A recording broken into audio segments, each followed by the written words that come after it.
Siamo con Mirko Bertolucci, lo ricordiamo qui sul parquet del Palarogà in tempi migliori per Prato con la vittoria dello scudetto. Ora lo ritroviamo qui allenatore del Pumas Viareggio, un Pumas Viareggio che insomma sta continuando il suo campionato al vertice. Però quest'oggi la vittoria, insomma il Prato vi ha dato del filo da torcere.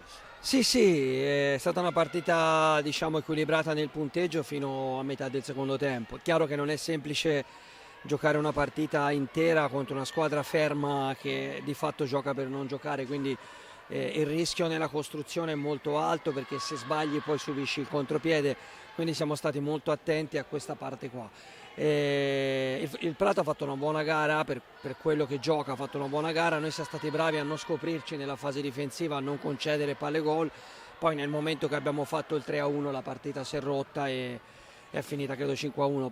Sono contento perché su questa pista qui fanno fatica praticamente tutte le squadre, penso che però il risultato finale sia giusto.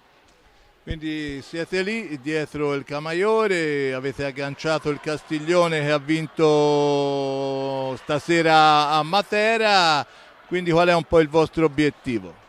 Ma come dico dall'inizio della stagione, il nostro è un percorso di crescita, sono tutti ragazzi molto giovani, specialmente gli ultimi 4 che hanno finito la partita, sono ragazzi molto giovani. L'obiettivo è quello di entrare nelle prime 4 per giocarci i playoff per la promozione. Sarà un campionato equilibrato fino alla fine, Matera, Castiglione, Pumas e Camaiore sono squadre molto equilibrate, quindi ogni sabato ci sarà uno scontro diretto, una che scende e l'altra che sale.